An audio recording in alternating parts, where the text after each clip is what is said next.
obviously every year, the month of October is dedicated to raising awareness and commemorating Black history in the UK. Since 1987, it's been a vitally important celebration of what Black history is and the contribution Black people have made to British society. We're here to discuss why we need Black History Month in football.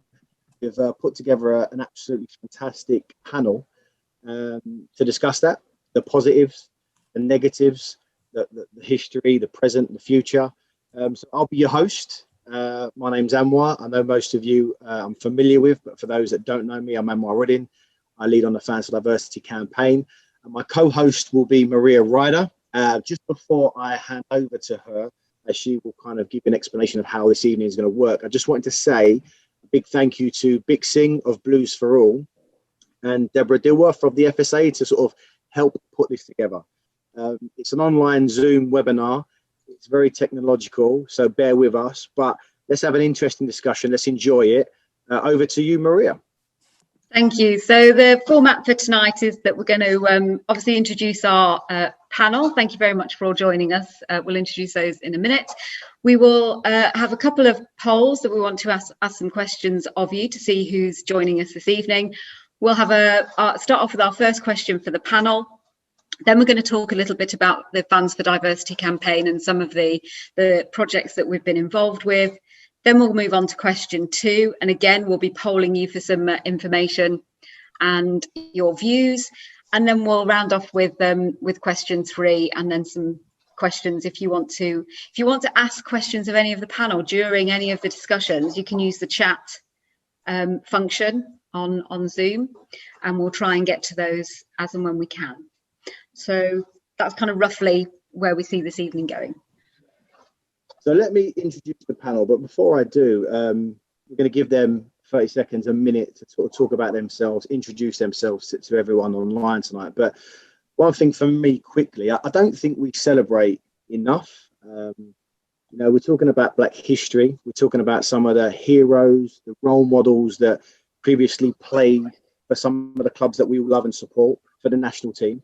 I don't think we also celebrate some of the people that work in this space. I've had the fortunate way of working with Rodney and Natalie at the FSA, who are fans, are pioneers and role models that are going to hopefully encourage the next generation of young Black people to go out and watch football and feel comfortable to do so. But I have to say, I'm actually privileged to have Troy and Osei, 2 former colleagues of mine, on the panel tonight. And when Deborah, Bick and Maria was talking about doing this, I said to them, we need to get the best that we can to discuss this issue, because it's been so topical. It's really important. And literally, I kid you not, I'm not saying it because they're here. I would regard Troy and Osei as the best to discuss this issue and to talk to us tonight as football fans. I think we're really lucky to have them. I don't know anyone who works harder than Troy, if I'm honest. I've been up and down the country with him. There's not many people you meet when you come off a train at Burnley and you bump into someone that you work with, and that's Troy. And I'll say I have to give credit for helping me be the person I am today. As when I retired and joined Joe Racing Red Card, I started to work with Osei, and he showed me the ropes and gave me the confidence to sort of be where I am now. So everyone, thank you very much for obviously being with us tonight. And it's an absolute privilege to work with you to help, and for you to help us moving forward. So if we could start with, I think the first slide is Troy. Say hello, Troy. Hi, I was worried about the image that you put up for me on that last graph. That's the worry lines that I always have on my face when I'm talking football. Anwar, a pleasure. Maria, always a pleasure. You asked me, I said yes immediately, because I know how much or how important it is and how much you two work just as hard as we do. So it's a pleasure to be on. I'm head of development of Kick It Out. Title means absolutely nothing. As Anwar says, I graft up and down the country normally in a pre-COVID world, educating and hopefully inspiring people to talk up in this space, the space of racism and discrimination, to be able to hold uncomfortable conversations without fear of reprisal. And I must admit, the journey Anwar knows it, Ozzy knows it, has been absolutely amazing in terms of those discussions and in terms of seeing the empowerment of young people now and how they are very talkative in this space and are willing to share experiences, but also stand up and challenge as well. So I'm really proud of that element of the work that I do for Kick It Out. I also work on the mentoring program. And just to keep it short, I don't know why they put sports columnist there, because I'm the worst sports columnist of the lot. But I do a little bit of writing for The Voice, just mainly some of the crap that I have stored in my head. I try and put it down on paper. I never would have thought that when I left school, but yeah, I do. Obviously a fan. Most will tell you that I'm a fan of two clubs because I can't be a fan of one club. So Spurs and Crystal Palace. Crystal Palace for obvious reasons, but delighted to be here and delighted to be able to talk to you tonight on what is a very, very special webinar. Thank you. I'll say. Yeah, once again, thank you, Anwar, for that introduction. I think you and I both share, a very similar journey, and coming from the pitch into the classroom, into all manner of places, speaking to people, speaking about our experiences, speaking about discrimination, and trying to make football a more inclusive place. So obviously I was always going to be here. So thanks for the invitation. As it says on the screen, been a professional football player, played non-league football, been a football coach, and been involved in the equality space now for maybe 8 or 9 years through Show Racism the Red Card, through work that I've done with Kick It Out, and hopefully in a new role that I'm just starting at the Premier League. People often ask me, when did you start working for Kick It Out, or when did you start working for Show Racism the Red Card, or when did you start having these ideas? And the way I feel in my heart is I've always worked for these organizations, because as a kid, these are things that I was aware of. I was brought up to be very aware of my surroundings. My father was one of those people with billboards and signs marching in Brixton in the 80s, trying to get the type of justice that we're looking for today. So this is nothing new to me, this area, and it's a pleasure to be able to be doing it on this kind of platform and with the guests that are alongside me today. Natalie?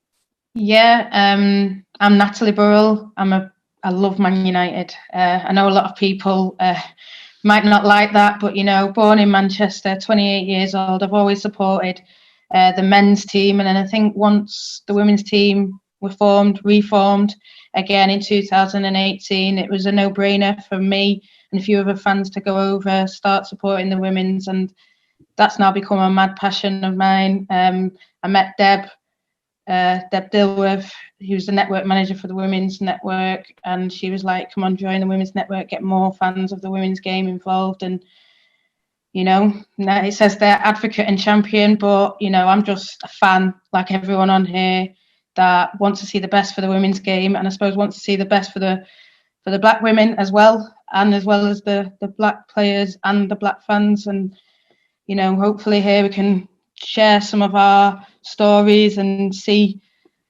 sort of progression and talk about progression that has been made, but see more progression being made. Thank you. Thank you very much. I think last but no means least, Rodney. Oh, thank you. I'm not sure about that photo anyway. Thank you, Anwar and Maria. Yeah, I am, like Natalie said, really, I suppose, a fan of Manchester United, but I'm a lover of football. That's what I see myself as first and foremost. And my background is in education, teacher, former deputy head. So I come to this passion of sport very much with kind of diversity and inclusion at the heart of my practice. I am fortunate enough to be able to go and watch football, and like many other fans, and still be involved, but I've taken it a little bit further by hosting and creating my own podcast where I speak to a number of different individuals about football and diversity and inclusion. What it says on the slide, I'm a teacher, I'm a mentor, and mental health first aider for young people as well, which is basically anyone up to the age of 25. So there's probably someone watching who might actually fall into that category. But yeah, I'm looking forward to being involved in this discussion and talking about all of the issues that are quite prevalent right now, and seeing where we can go forward and shine a light on the good things, as well as talk about the things that need to change. Thank you, Rodney. And thank you all for joining us. And that's the key thing for me. It's about having that discussion, because over the course of the year, there are certain months that are dedicated to certain campaigns, certain areas of work. But are they just in our peripheral vision? Something you scroll past on social media, something you'll see in a program note. For me, it's about understanding the why. So why are we doing this? Why are they doing this? Why does this exist? I think that's really important. I'm really looking forward to the discussion that we can have. Deborah's just reminded me to remind everyone that it's recording. So it's recording. But we're also going to be interactive this evening, which I'm quite excited about. So we want to know who we have online. We're going to have a little poll where you're going to be asked where you're from in terms of what team you support. And if you scroll down, there's also a second question on there for you to tap in and be interactive. So if we can all be interactive, that'll be great, and we can have a look at exactly where we are.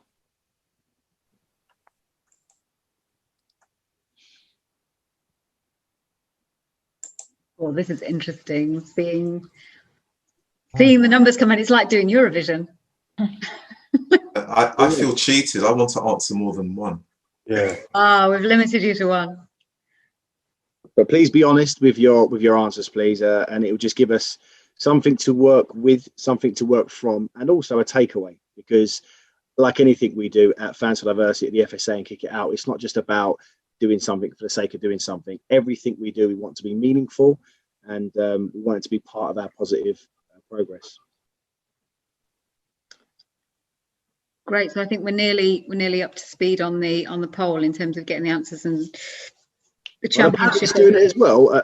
I'll say you doing it. Troy, you doing it? Or I've done it. Yeah, I've done it. I was first in, I think, just straight in there. I'll say it looks a bit too relaxed. I thought it'd be... Well, to be honest, I wasn't sure what to put with what league are you from. So I've gone. Well, I won't tell you what I put, but I didn't do the obvious. Well, there's the results. So the host is sharing the poll results. I have to say, I'm really impressed with the fact that we have National League, League One and Two fans here, because it is the FA Cup first round draw at 7:10 this evening, which I don't care because my team are not in it. We got knocked out at the weekend by Woking, so it's irrelevant to me. But they'll be multitasking, Anwar. They'll be multitasking. But yeah, lots of championship supporters here, and also good to see a fair representation. Yeah, it's good to see representation across the pyramid. And as to why people are on the call, unsurprisingly, I guess, but to educate themselves and their supporter groups that they come from. And just, I think, really important, showing the support for diversity and inclusion. And the more people we can get involved in the conversation and take it back out to their groups, which might not necessarily focus or specialize in this area of work, the more we can kind of feed into those general groups as well. The message that we want to send is great. So look forward to that. That's key for me. So obviously there's a reminder at the end of the presentation that the panelists, their Twitter handles, their social media, the fact that everyone's on this call, I think, is a sign that you want to help contribute towards positive change. Get following, I'll say, Troy, Rodney, Kate, Maria, myself, and let's really push. And whenever there's an event, let's show support. Whenever someone's doing something, let's show support, because ultimately that's how we're going to see change. But on to the questions. So we've got a panel. I want to get them talking about some football. So Troy, can I come to you first? So Troy, why do we need Black History Month in football? No matter what panel I'm on, no matter how deep the panel is, I'm always the one that has to answer the first question. And it's a tough question. It's not an easy question, Anwar, because I've not really been a supporter of Black History Month. So I don't know if I'm going against the grain here or what, but I had 15 years in the educational system as well. So I used to deliver PE and witness and see the lack of Black history, I'll say, that was taught in primary schools, and the lack of awareness around, the Black culture, Black experience. And I've got to say, stepping into football at the level that I have done now, so away from having a tracksuit on, I kind of see it very similar, very much the same.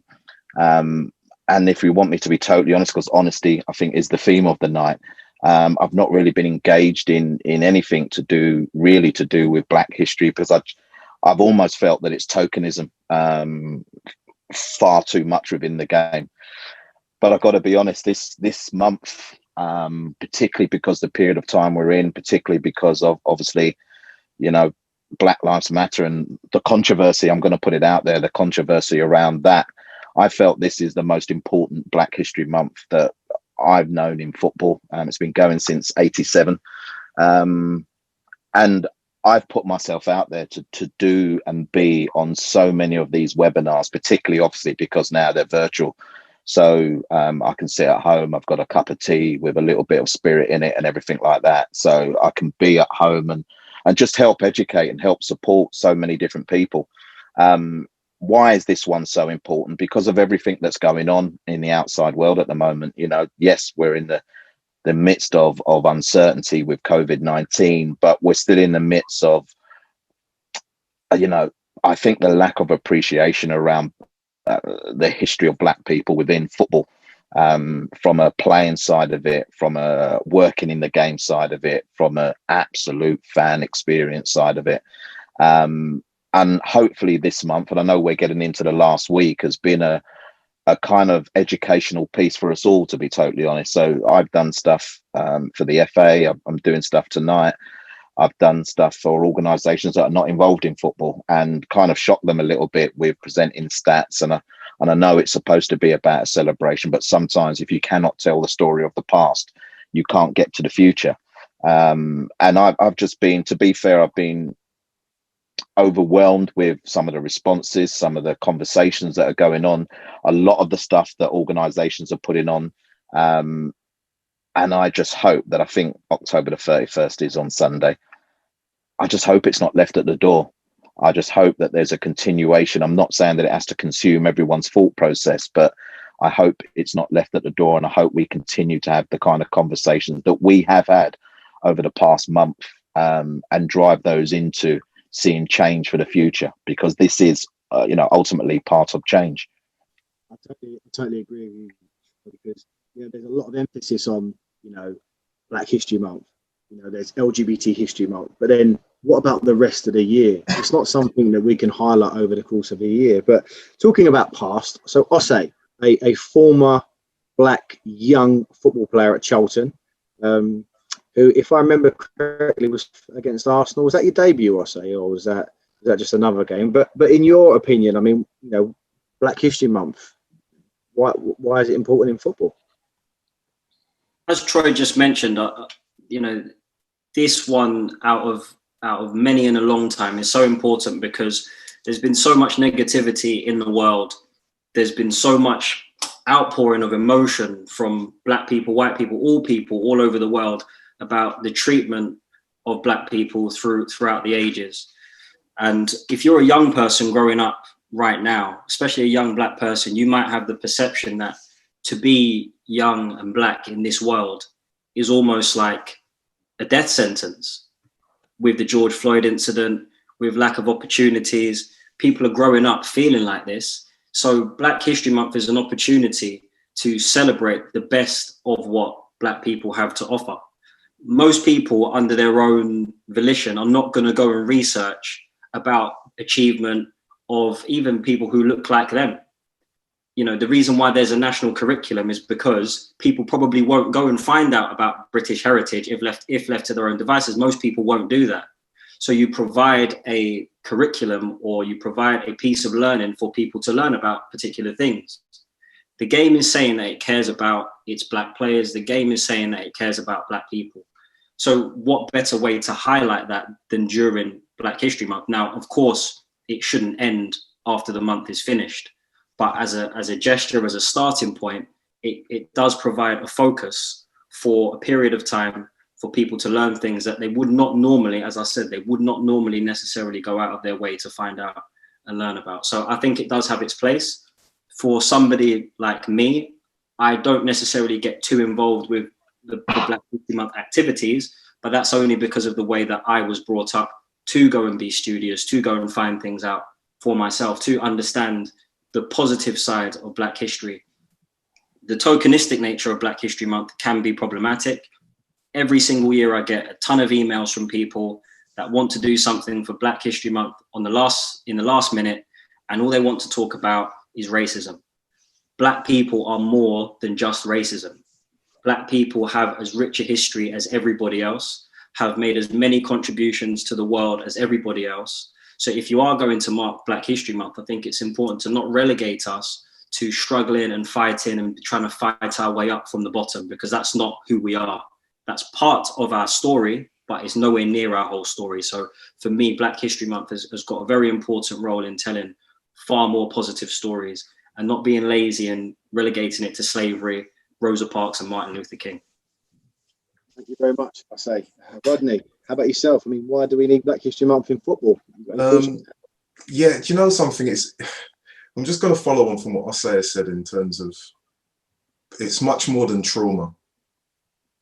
You know, it is about, you know, highlighting the good, highlighting those that have gone before the current crop of players or who are currently in the game in terms of what they deliver on the pitch and how they are seen within their communities as role models.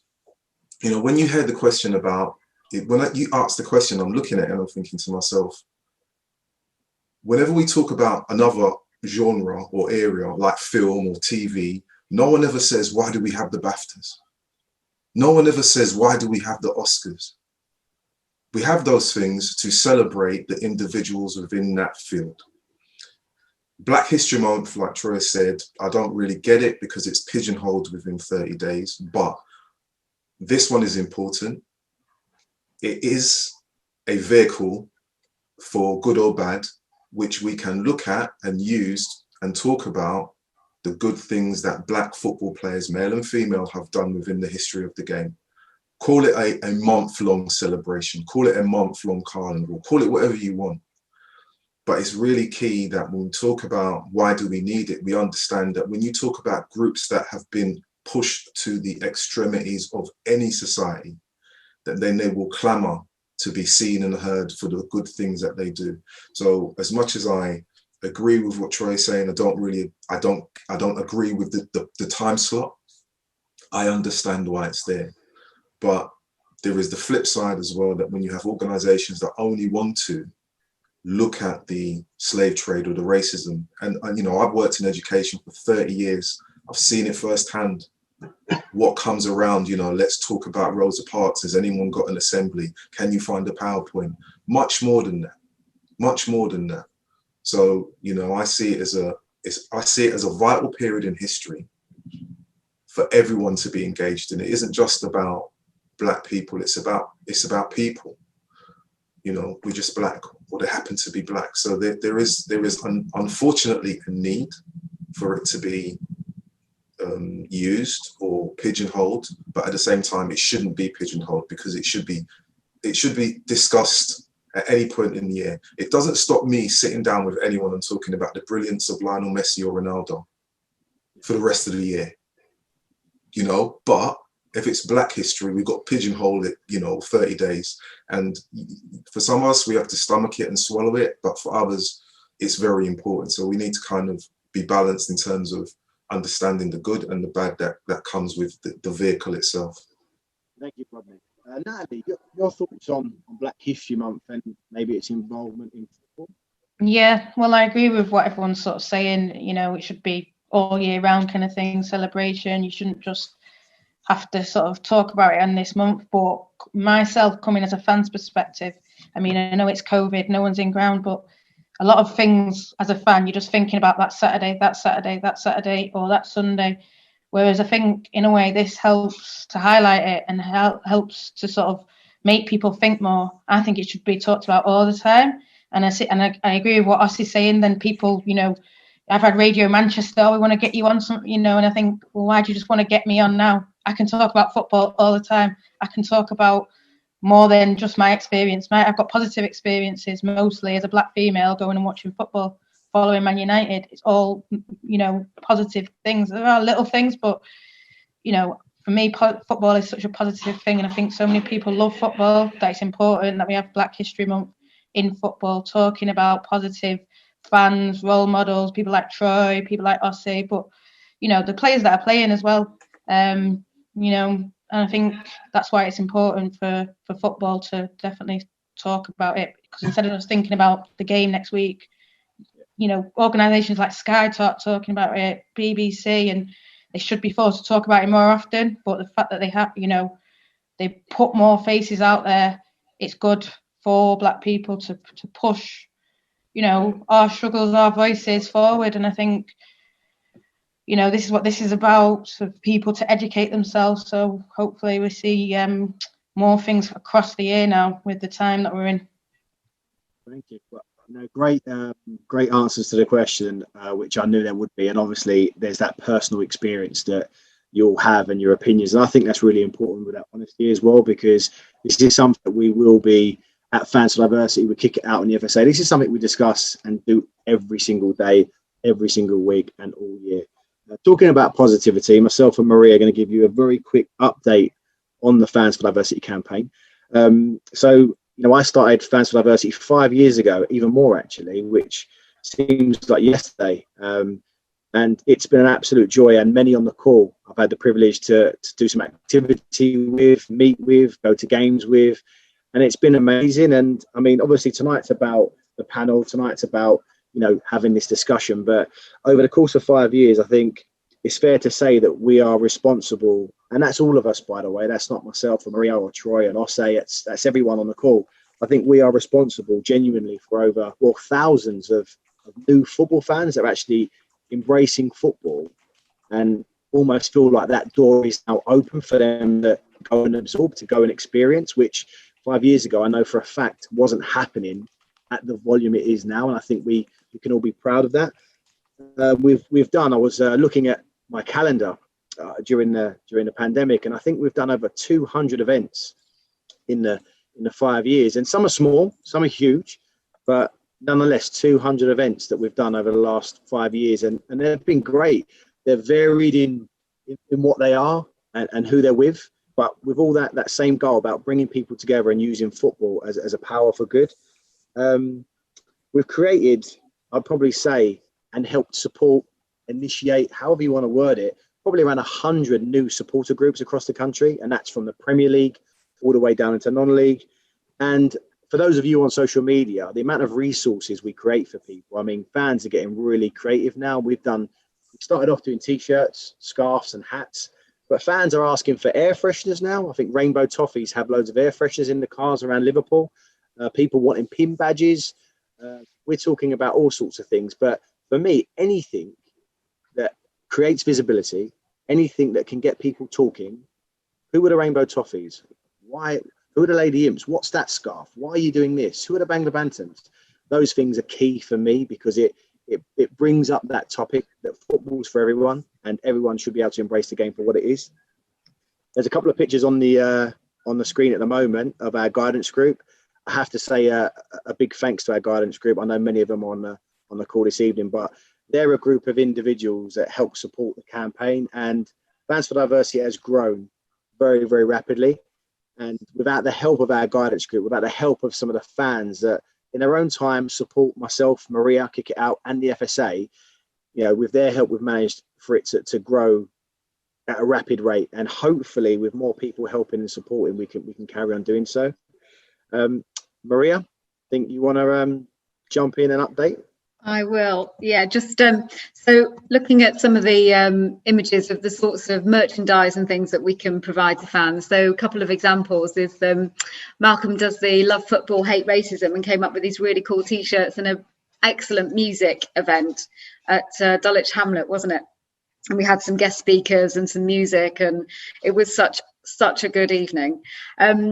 Rover and Out at Tranmere made these rainbow scarves that they produced and they sold. And what I thought was really interesting that they did was, this is two different groups coming together. So they sold the scarves and then used the proceeds to help the DSA, the Disabled Supporters Association. So there's a real kind of crossover of supporters helping each other, promoting each other's message and visibility around that.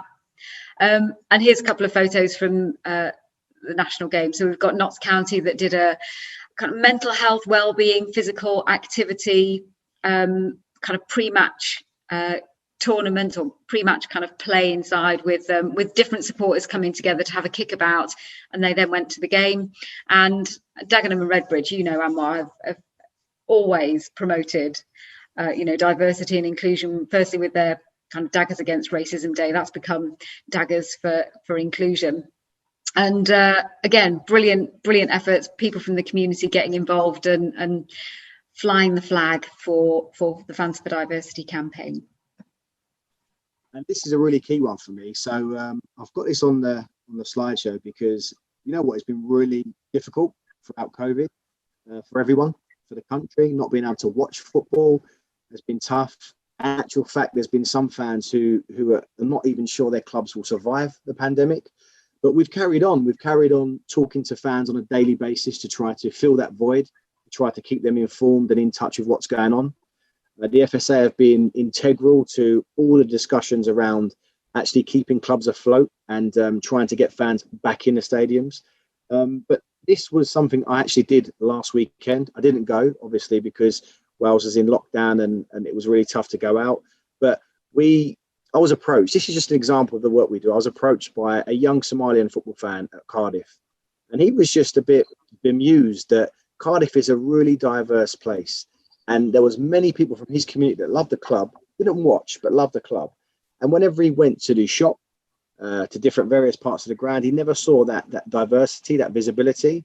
So we had a chat, and he was a keen photographer, and I said, go and capture some of the fans across the city, and maybe we could put together an exhibition and show everyone that actually Cardiff has a diverse background, and then we can work around getting those supporters into the stadiums. So we've done that throughout the pandemic, and obviously the pandemic cancelled all our plans, but the exhibition went ahead at the weekend.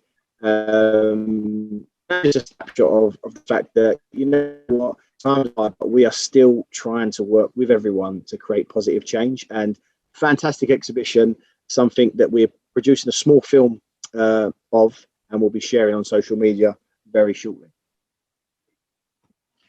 And just to round off on the Fans for Diversity campaign, I'm going to direct you, if you haven't seen it already, the fsa.org.uk website. Have a look at the kind of work that we do. Drop down to the Fans for Diversity link and look at some of the projects that we've done. This is the Lady Imps and the Bangla Bantams coming together for kind of a food and football event. We did an exchange. We went to Bradford, they came to Lincoln, and people are still in touch from that, you know, a couple of years on. And also, I'd urge you to look out for the hashtag Football Voices features that we did as part of the campaign as well, reading about supporters' experiences.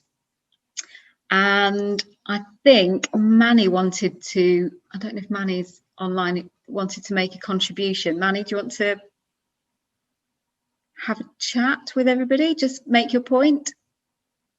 Yeah, hi. No, I was just thinking, you know, there's some really good things being said, and you know, it's really inspiring kind of thing that we're being treated to. I think though, one of the key things to a lot of problems is that we all, you know, we live in a very unequal society. We live in a society that's unequal, and the problems that Black and Asian people and you know and more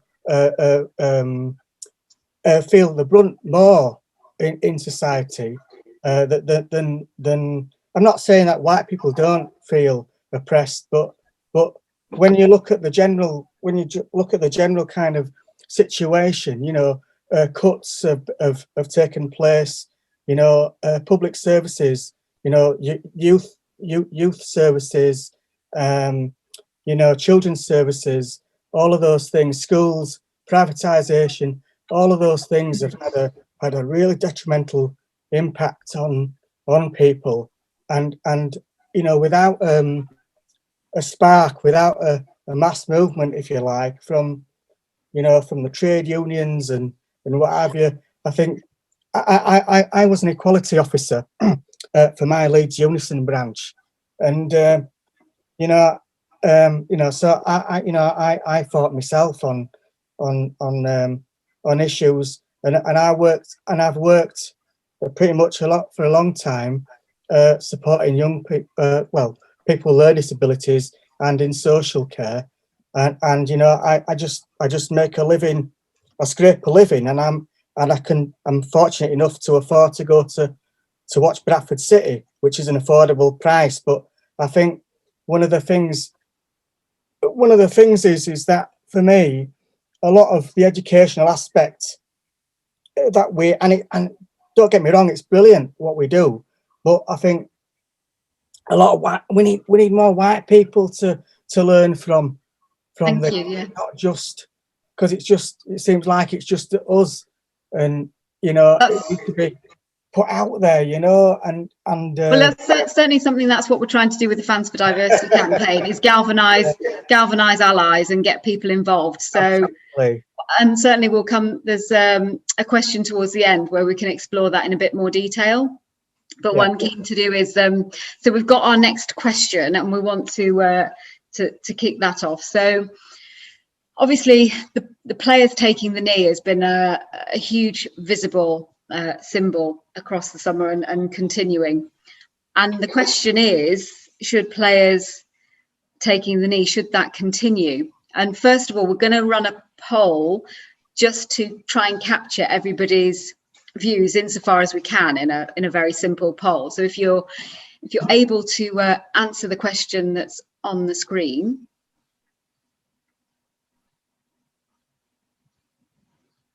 It is interesting seeing the lines really change. So we've got a huge majority at the moment for one of the questions. I think I'm actually quite excited about discussing this because I've had a lot of discussions around this with different colleagues, people in the game. And I don't know if many of you know that obviously in England at the moment, fans are not allowed in to watch football, but over the pond and in America, different countries, fans are. And actually, there have been some sports where players have been taking the knee and fans have actually acted negatively, positively towards that. And I think it's a good question, Maria, because at the moment we don't have fans in our stadiums, but in the new year, potentially we may have fans in our stadiums. And if players are taking a knee, it's just interesting to see how some fans may react to that. But listen, we've got 4 amazing people on the panel here. It'd be good to see what they think about it. So at the moment, I don't know if can everybody see the results of the poll? No. So until further change happens, has got 45% of the vote. They should continue taking the knee indefinitely, 21%, and then there's the others that say no or aren't so sure. So we'll be polling again after the discussion to see if there's any change in people's points of view. And I think maybe we should start off with Natalie. Yeah. Do you think, as a supporter, kind of? I mean, when Anwar told me that thing about the whole people reacting negatively, I was, well, not surprised, but just shocked. Just, you know, it didn't feel nice as a you know, a young black person. I remember when it all started, the Premier League started back up again, and it, you know, you saw that was the image, that was the first image back from football. I felt proud. I felt pride in myself. I thought, that's my team. They're doing that. It feels good. You know, they had Black Lives Matter on the shirt. They had the badges, and I like that. Obviously, the season stopped and started again. Women's football has only just started again, and we're seeing them join in with the Premier League and the other leagues that are doing it. But I think I voted in it, and I said until we see change. I think who said it? Les Ferdinand said it. You know, QPR didn't take the knee, and it's not because he doesn't believe in it or he doesn't think, but it's like what Troy said. It's like it's a token. It's like it's just a gesture. And until we see, like, potentially, I know there's talk of like a black player union coming up, and you know, things like Fans for Diversity. I think that's really key. And still, until we see change, until we see potentially, you know, Premier League, the FA, making big changes and, you know, pushing things and really educating, getting the clubs to educate the fans, getting the clubs to educate the players. I don't think it should stop. And I think if someone then wants to boo or do this or post stuff on online, then it just shows that it needs to be done. I think if people are sort of sitting there saying this and that, but I think potentially people are shouting out about it because maybe they don't understand, and I think more needs to be done like this, like, you know, kick it out to tell people this is why we're doing it. You know, it's not just an American thing, it's things that are happening over here. It's not just about George Floyd. This is why you should get involved and, you know, get behind projects like this and projects like Kick It Out.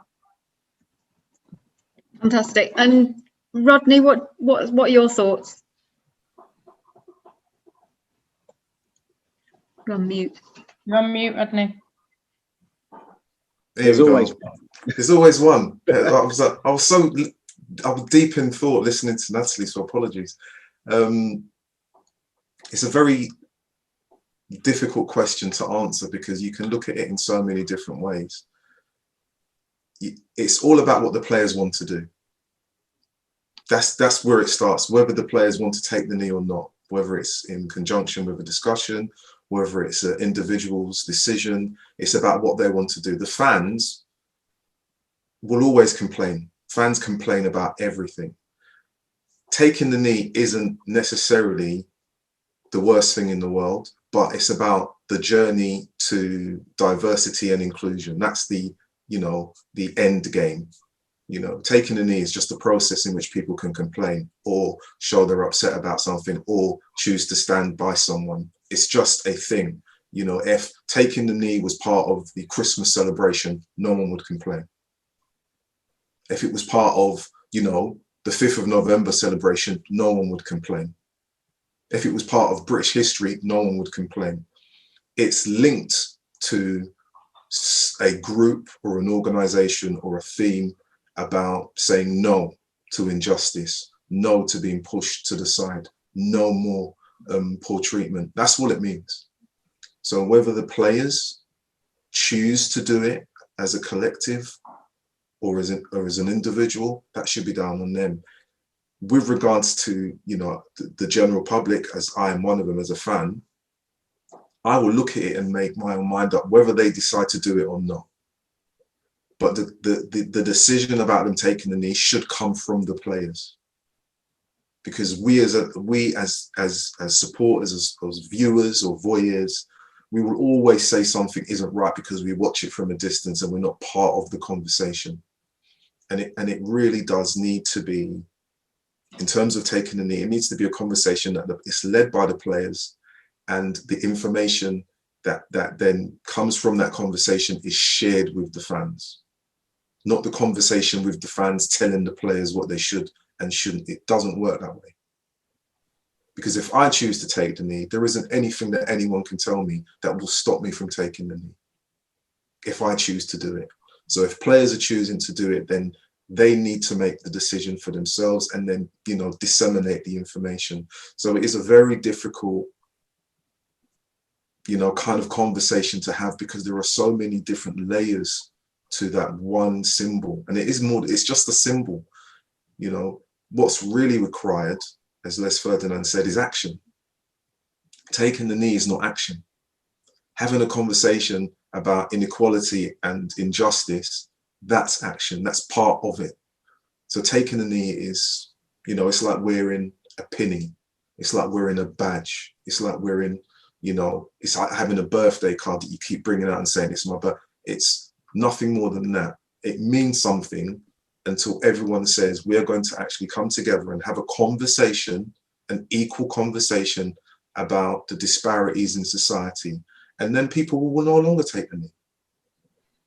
And it goes back to what Manny was saying, is about you need more people to have a conversation at the table where they understand that there is difference, there is a disparity, whether it's, you know, rich or poor. We've seen it with Marcus Rashford's battle with the Parliament and the Prime Minister, that people will fill the void with something that goes against the grain. So, you know, I don't want to go on too long, but I think for me, it's very, very difficult to say as a football fan, they should not do it, or they should do it. It's about the players, the clubs saying, this is what we have decided, and this is why we are or not going to do this action, or should I say, take this symbolic step. Thank you, Rodney. I'll say on that, and following up from Rodney, your answer to the question first of all, but also how, taking Rodney's point, that conversation is taken to fans that maybe aren't supportive of players taking the knee. How do we bridge that, if you're able to answer that as a supplementary? Yeah, I'll try. I think, as always with these type of huge issues, it always seems to fall on the players to make the biggest stand and make the most noise. As someone who used to play, and I look at those players as an older man now, and a lot of these young men who are putting themselves on the line, they're very young men, and they shouldn't be having to put themselves on such a big stage to make such a stand. I think it is down to the individual to decide whether or not they want to take a knee or not.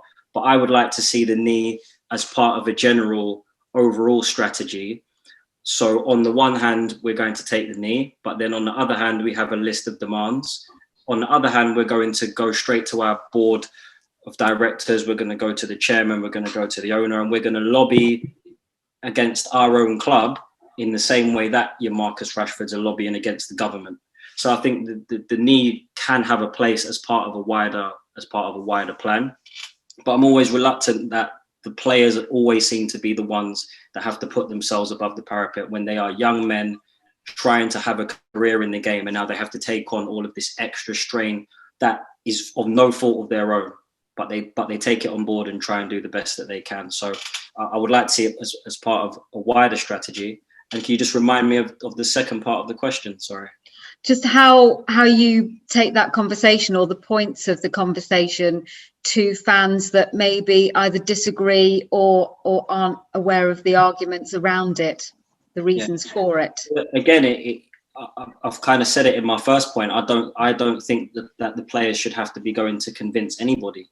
I would like to see, the real big hitters in the game, the chief execs, the owners, the heads of the major governing bodies, to protect the players and say, okay, these are our players, this is what they think, and you know what, we believe them and we back them, and this is what we're going to do, and this is why we're going to do it. And not, listen, you don't want to start a civil war in football, but the decision makers, the main decision makers, have to take a stand and take the burden away from the players, so that people can understand a little bit more. I think when Raheem Sterling was speaking, maybe just over a year ago, about racism, I said at the time, how great would it be if the England captain Harry Kane was the one to speak out with as much passion as Raheem Sterling spoke out about racism? How much more powerful would that have been in that moment? How much more powerful would it be if you saw club owners deciding, or chief execs deciding, that they're going to come on the TV and they're going to do the TV interview and they're going to talk about Black Lives Matter or whatever protests or taking knees or their long-term strategy to affect change? How much more powerful would that be if they were to go and do webinars like this and speak to fans and explain to people and help people understand? I think it's so much more powerful. Whether that happens remains to be seen. In this moment in time, it seems like it's the right thing to do, so everyone is just happy to let the players go along with it.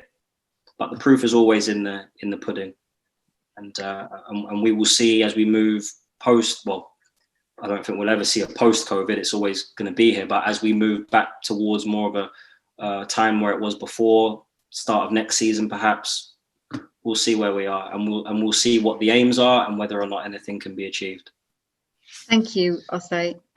Troy, would you like to take that forward and maybe respond to some of Osei's comments, and also comment on the chat about, it's a powerful initiative, but should it have an agreed and defined maybe ending point? I've seen the argument elsewhere about, the clap for the NHS had a point where it ended, and should that be the same for players taking the knee?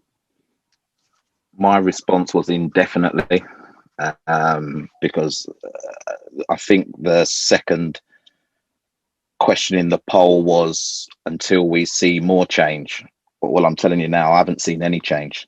So the reason the players took the knee to start with, and everyone's right, the players took the knee, by the way, was first and foremost solidarity towards their US partners for what was happening out there. You know, the situation with George Floyd, it's not the first situation, but it was a moment when absolutely everyone said, yeah, you know what, we've just had enough now. The players came together and created players together and supported the NHS with their own funds. You know, they didn't want their funds diluted by giving it to football and then football to put it wherever it wanted to do. They wanted to put their own funds directly to the NHS. And then on the back of that, they wanted significantly to talk about Black Lives Matter. And taking the knee was part of that first process of solidarity. But the second process was for football to start to look at itself and come up with initiatives and actions that would demonstrate that they understood what the players were saying. I haven't seen any of those initiatives or actions. There will be a leadership code coming out tomorrow from the FA. I think it's tomorrow. It may have come out later today. We'll wait and see what the targets have been hit there. But I haven't seen anything demonstrate at the moment that tells me that change is just around the corner. I've seen more of an outcry against the knee than what I have for the knee. I've seen more of a negative reaction than a positive reaction. I've seen a plane flown over the Etihad with White Lives Matter, which for me, at the time that the players were taking the knee, was almost stuff you, 2 fingers up to whatever you're doing. This is what we believe. So for me, the game has far too often ignored this topic of conversation. Far too often. There'll be outcry when, you know, our players are subjected to the abuse, racial abuse, and all the other abuse that they were subjected to out in Bulgaria or Montenegro. Then we see our leaders, don't we? Our leaders are prepared to be interviewed and step up and challenge FIFA and Bulgaria and Montenegro for allowing their fans to racially abuse our English players. And so the comment from Ozzy, you know, I want to see our leaders up. Where are they when it happens here? Where are they when, you know, that uncomfortable conversation, the one that Ben Mee had, by the way, when he was just about to be asked, you know, why did you concede 5 goals at the Etihad? And he said, you know what, there's something more important that I want to talk about. For me, that's leadership. That shows someone who understands the purpose, the reason, never experienced it, a little bit uncomfortable in how he was saying it, but he was very careful and meticulous in how he put his point across. Now, if you replace Ben Mee with the chairman of or the director of, then that will show that they're taking this on board. But at the moment, and I get told off quite a lot because I always dig them out, and I'm sorry, I don't football is ready for the kind of change that we actually want and need, so that we have an equal playing field, a level playing field across the game. And so that we can all be respected for the contributions that we have and that we have made in the game, and that we can all be acknowledged for what we bring to the game. There's part of me that says we're still talking about this in 20. The knee is not the thing, by the way. Les Ferdinand is absolutely spot on, and that's not being disrespectful to the knee, but we've included it in this conversation. It's the action part of it, and we're still talking about this in 2020. And the fact that we're still doing that is beyond me. But I tell you now, when fans are allowed back in, let's think about America. You know, it's not been all plain sailing over there. Colin Kaepernick took the knee, you know, during the national anthem, never played a minute of sport again. You know, American footballers, soccer players. Sorry, anyone that's American here, I've got to distinguish between the two. But you know, they took the knee recently as fans were allowed back and got booed. You know, home section of the fans booing those players, you know. And do I think that will happen in England? I've got to be honest, I think it would. I do believe that there'll be a little bit of outcry, and I do believe that there'll be those who will be telling players to get up and why are you doing that and all stuff like that. And that's a societal thing. that will come into our game because you have government ministers that talk absolute crap about the subject and want to get involved in football when they have no right to get involved because they can't even get what they're doing right. And so they fuel the attitude and the mindset of people to be negative, and they fuel the attitude and mindset of those who will then see the knee as a gesture almost against English heritage, if you don't mind me saying. So whilst I do feel that it will be controversial, I think we've got to be strong against it. And like I said, until there is change, for me, it stays indefinitely. Just come in.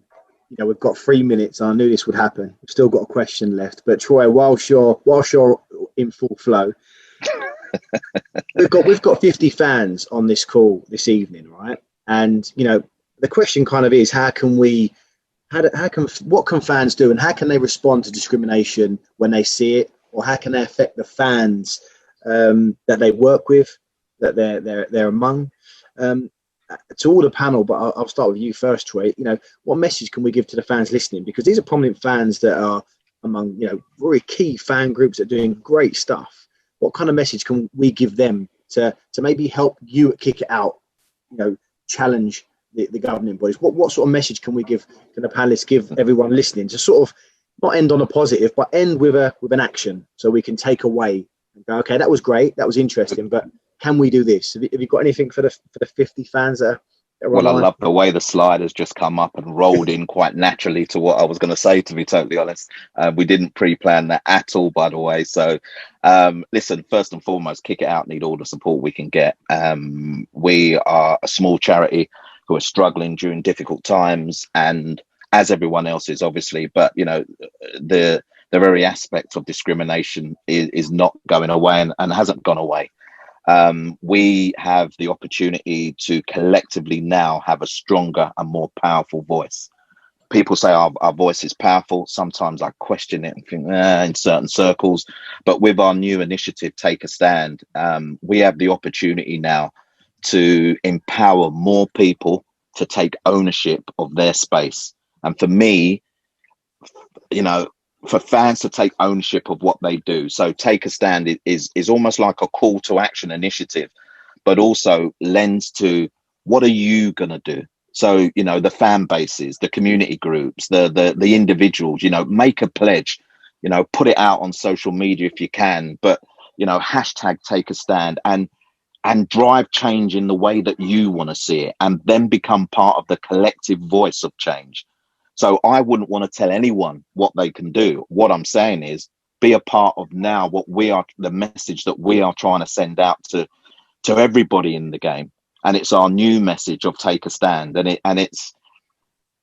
it's me as an individual committing to saying, I'll take a stand by, and I've got an easy one, continuing to educate the football fraternity on racism and discrimination. And I'll continue to do it in all the spaces that are available to me. Fans might say, well, we as FSA are going to take a stand by committing to report abuse where we see it, and stand strong together as a football club, as a community, to call out hate. There's a quite unique WhatsApp number as well alongside that will help you find all the education that you need and all the people that are working in this space. I haven't used it yet, so don't ask me how it works, but apparently it works. But it's another means of a resource that we have with the limited resources that we have as a charity. And this is one thing I'll leave you with, Anmar, because I know I can talk and I'm sorry, but I used to think that there were only a few of us walking this path, and I used to feel the weight on my shoulders. I can name the names of people who were walking this path, and I felt weighed down. I felt like there wasn't much more I had left in me. I felt like I couldn't go on. I'm not going to deny that. Since the Black Lives Matter in football, not the political one, but the football one, I've now seen people standing next to me, behind me, some on my shoulders, some picking me up. And I feel more empowered now that we are at the point of change. We are at the point of people are now not enough. And all the negativity that people are creating, there's a more powerful voice that will shut that negativity down. So if we can do it as part of taking a stand, us collectively as people working in the game, as fan groups, as people that are so passionate about what we do, let the players do their bit and let us provide that support, you know, from a distance, from afar. I'll shut up now because I know you're running out of time. I'm sorry. No, listen, Trey, thank you so much. I think it's really important that everyone is aware of the work that goes on and the ways in which we can take a stand and contribute and support each other. So we've got a little bit of time to the panelists. I'll say, is there any sort of final messages or words of wisdom to the fans that have tuned in, who, you know, we can work with, you know, continually and hopefully try to work towards positive change? No, I think we're preaching to the converted to a degree for everyone that's on this call. All I would say is, you know, be proud of what you're trying to achieve and be proud of what you stand for. Shout about it. Tell people what you're doing. Don't keep the fact that you're on these kinds of calls secret. Tell other people about what you've spoken about on this call.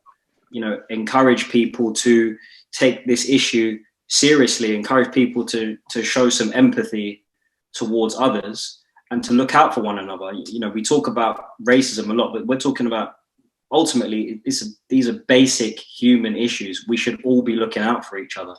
Nobody should be suffering for any type of reason. So I would say we need to make caring for one another cool. It's got to be cool to look out for one another and make sure that we're all right. And you got the coolest man doing it in Anwar. So, you know, be like Anwar. Rodney and Natalie, before we come to you, we're just going to run the poll again just to see if there's a different response to the taking the knee question after the discussion, if Debs can roll that. And then while that's kind of doing, while you're filling that in, Rodney, what are your thoughts on what's been said so far about taking this forward as supporters? I think, you know, the hashtag take a stand is quite appropriate, really. And what Asai said is, you know, to talk about the platforms that you speak on and who you speak with, and to amplify the voice you have, but also the conversation that's taking place, so that people are aware, players are aware, the football organisations are aware that these conversations are happening. And they need to listen to those conversations and also be part of the conversation, so that change actually, you know, comes to fruition. It's football. They say that football is a driver for social change, but it's the individuals within football that actually do it, not the organisation itself. It's the individuals. And, you know, whether we are, you know, 1 or 2 fans or 50 fans or a group, you know, that no one really talks about, as long as we're actually having a conversation and say these things are important, we are at the table seeking to have a balanced and equal conversation about things that need to be changed, or you know that's one of the ways that we can get to, I don't know, the destination where we no longer have to talk about diversity and inclusion as if it's a swear word. It's just, you know, part and parcel of who we are as people. I know we're wrapping up. Can I ask you all to think about, somebody's asked what's the fans version of taking the knee? If you want to support what the players are doing as a fan, what is the thing? Now, is it with the hashtag take a stand? Is it with getting involved in the Fans for Diversity campaign, or could it be something else? I would focus on those 2 elements. Take a stand. It can be so powerful, and connecting with obviously your supporter group in doing that. You know, let's inspire and let's educate. I don't want to.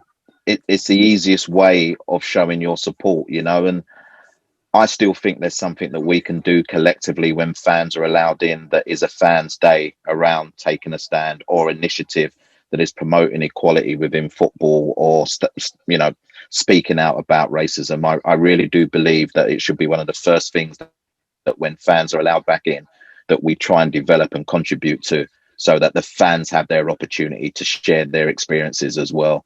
That brings us because I think that could be so powerful. Sorry.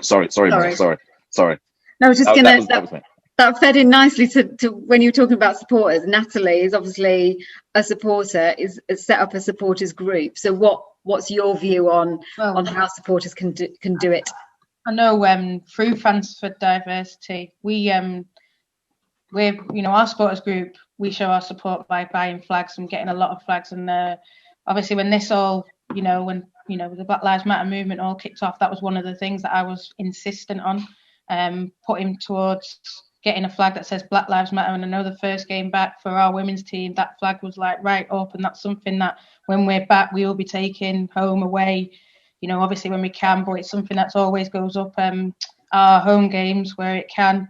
And I just think it's you know, for me, football's a community. It's everyone. It's white, black, it's Asian, it's, you know, gay, straight. And I think, you know, we need to look after each other, and just like, you might not think that, because, you know, I think with racism or with, you know, inequality, it's not always direct. It's not always someone calling you a name. It can be little subtle things. And I think if someone says to you, you know, that made me feel like that, you need to appreciate it. Or if someone comes to you about something else, I think that's where, you know, take a stand, back up someone. You might not think it's, you know, per se racism or discrimination, but if it makes someone feel like that, that's what it is to them. And that's where, you know, take the stand, and all things like Fans for Diversity and groups like this and doing these webinars, we need to know, like, support each other, because we're all together in it.